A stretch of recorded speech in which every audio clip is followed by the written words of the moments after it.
பவித்ரா வணக்கம். சட்டவிரோத பணப்பரிமாற்ற தடை சட்டத்தின் கீழ் அமலாக்கத்துறையால் முன்னாள் அமைச்சர் செந்தில் பாலாஜி கடந்த ஆண்டு கைது செய்யப்பட்டார். அதற்கு முன்னதாக அவர் போக்குவரத்து துறையில் வேலை வாங்கி தருவதாக கூறி பல பேரிடம் பணம் பெற்று மோசடி செய்ததாகவும் அதன் மூலமாக ஒரு சட்டவிரோத பண பரிமாற்றம் மேற்கொண்டதாக அப்படி மீது வழக்கு பதிவு செய்யப்பட்டு கடந்த ஆண்டு அமலாக்கத்துறையால் கைது செய்யப்பட்ட செந்தில் பாலாஜி புழல் சிறையில் அடைக்கப்பட்டிருக்கிறார்.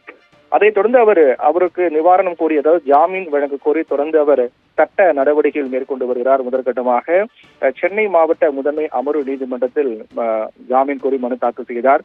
அங்கு அவருக்கு ஜாமீன் மறுப்பு தெரிவிக்கப்பட்டது. அதையடுத்து அவர் சென்னை உயர்நீதிமன்றம் சென்றார். அங்கும் அவருக்கு ஜாமீன் மறுக்கப்பட்டது. அதற்கு பிறகு உச்சநீதிமன்றம் சென்றால் உச்சநீதிமன்றத்திலும் கூட இந்த ஜாமீன் தொடர்பான மனுவை சென்னை மாவட்ட முதன்மை அமர்வு நீதிமன்றமே விசாரிக்கலாம் என்று உச்சநீதிமன்றம் பரிந்துரை செய்தது. அதன் அடிப்படையில் மீண்டும் அவர் சென்னை மாவட்ட முதன்மை அமர்வு நீதிமன்றத்தில் ஜாமீன் கோரி மனு தாக்கல் செய்தார். இந்நிலையில் அமலாக்கத்துறை வழக்கிலிருந்து தன்னை விடுவிக்க வேண்டும் என கோரி முன்னாள் அமைச்சர் செந்தில் பாலாஜி தாக்கல் செய்த ஜாமீன் மனு மீதான விசாரணை இன்று சென்னை மாவட்ட முதன்மை அமர்வு நீதிமன்ற நீதிபதி அலி முன்பாக வந்தது. அப்போது இந்த மனு விசாரித்த நீதிபதி அலி செந்தில் பாலாஜி ஜாமீனில் விடுவிக்க மறுப்பு தெரிவித்திருக்கிறார்.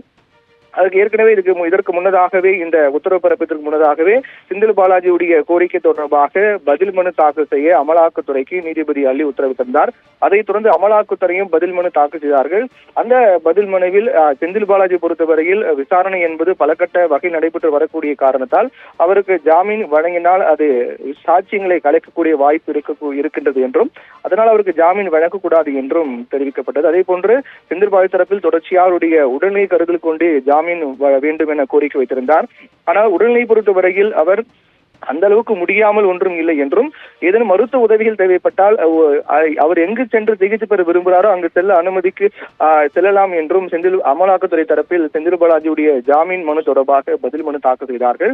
இதையடுத்து இந்த விவகாரம் தொடர்பாக சென்னை மாவட்ட முதன்மை அமர்வு நீதிமன்ற நீதிபதி அள்ளி உத்தரவு பிறப்பித்திருக்கிறார். அந்த உத்தரவில் செந்தில் பாலாஜியுடைய ஜாமீன் மனுவானது நிராகரிக்கப்பட்டிருக்கிறது. அவருக்கு ஜாமீன் வழங்க நீதிபதி அள்ளி மறுப்பு தெரிவித்திருக்கிறார்.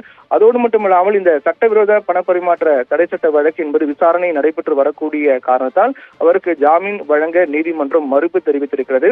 மேலும் 22ஆம் தேதி செந்தில் பாலாஜி நேரில் ஆஜராக வேண்டும் என்றும் நீதிபதி அள்ளி தெரிவித்திருக்கிறார். அப்போ அன்றைய நாளில் குற்றச்சாட்டு பதிவு செய்ய வேண்டியிருக்கக்கூடிய காரணத்தால் 22ஆம் தேதி செந்தில் பாலாஜி நேரில் ஆஜராக வேண்டும் என்று நீதிபதி அள்ளி அந்த உத்தரவில் தெரிவித்திருக்கிறார். பவித்ரா.